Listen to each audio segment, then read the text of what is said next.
ജാസ്മിന്റെ അപ്പൻ ജാഫ്രിക്ക തീയാണ് കേട്ടോ. ഇത് കുറച്ച് കേസ് വിഷയമായിട്ടുള്ള കുറച്ച് സീരിയസ് ആയിട്ടുള്ള കാര്യമാണ്. കുറച്ച് പേരെങ്കിലും എന്റെ ഈ വീഡിയോ ഇപ്പൊ കണ്ടുകൊണ്ടിരിക്കുന്നെങ്കിൽ മറക്കാണ്ട് ലൈക്ക് അടിക്കുക. എന്താണെന്ന് വെച്ചാൽ അപ്പോഴാണ് ഈ വീഡിയോ ബാക്കിയുള്ളവർക്ക് എത്തുക. ഈ വീഡിയോ ബാക്കിയുള്ളവരിൽ എത്തുന്ന ഒരു ഭയങ്കര ഇമ്പോർട്ടന്റ് ആയിട്ടുള്ള ഒരു കാര്യം തന്നെയാണ് ഞാൻ പറയാൻ വന്നിട്ടുള്ളത്. നിങ്ങൾ മുഴുവനായിട്ട് കാണാം. അപ്പൊ കാര്യത്തിലോട്ട് കിടക്കാം. So one second welcome back to സിയസ് റോക്കസ്. സുഖം വിചാരിക്കുന്നു. 27 യൂട്യൂബ് ചാനലിനും ഇൻസ്റ്റാഗ്രാം ഹോൾഡേഴ്സിനും എതിരായിട്ട് ജാഫ്രിക്ക കേസ് കൊടുത്തേക്കുവാണ് ജാസ്മിനെ ക്രിട്ടിസൈസ് ചെയ്തതിനൊക്കെ വേണ്ടി. കേസ് ഇങ്ങനെയാണ്: ക്രിമിനൽ കേസ്, ഡിഫോമേറ്റഡ് കേസ്, പിന്നെ നഷ്ടപരിഹാരം ആവശ്യപ്പെട്ടാണ് കേസ് കൊടുത്തിട്ടുള്ളത്. ഏതൊക്കെ ചാനലാണ് നമുക്കൊന്ന് ചുരുക്കം നോക്കാം. എല്ലാ ചാനലിന്റെ പേര് പറഞ്ഞുകൊണ്ടിരുന്ന കഴിഞ്ഞാൽ ലാഗ് ആവും. അപ്പൊ കുറച്ച് ചാനലിന്റെ പേര് വരാം.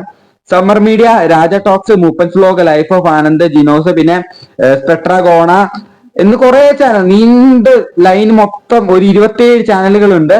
ഇത്രയും ചാനലിനെതിരായിട്ട് ക്രിമിനൽ കേസും ഡിഫോമേറ്റീവ് കേസും പിന്നെ നഷ്ടപരിഹാരം ആവശ്യപ്പെട്ടാണ് കൊടുത്തിട്ടുള്ളത്.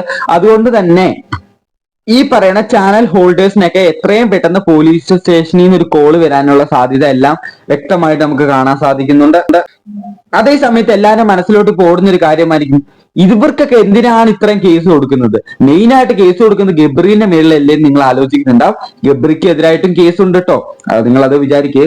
ഗബ്രിയുടെ കേസ് എന്ന് പറഞ്ഞു കഴിഞ്ഞാൽ ആദ്യം ജാഫ്രിക്ക ഗബ്രിയെ വിളിച്ചിട്ട് ഭീഷണിപ്പെടുത്തുകയാണ് ചെയ്തിട്ടുള്ളത്.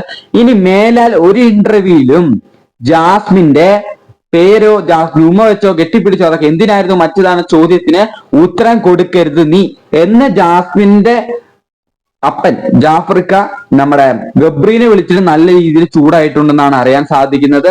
പിന്നെ ഒരു വലിയൊരു ഓഡിയോ തന്നെ ഉണ്ട്. ആ ഓഡിയോ എനിക്കിപ്പോ എന്തായാലും ഈ ചാനലിട്ട് കാണിക്കണം എന്ന് എനിക്ക് അങ്ങനത്തെ ആഗ്രഹമില്ല. അപ്പൊ അതിന്റെ ചുരുക്കം കാര്യം ഇങ്ങനെയാണ്: ഗബ്രീനെ വിളിച്ച് നല്ല രീതിയിൽ ഭീഷണിപ്പെടുത്തിയിട്ടുണ്ട്. അത് മാത്രമല്ല ഗബ്രിയും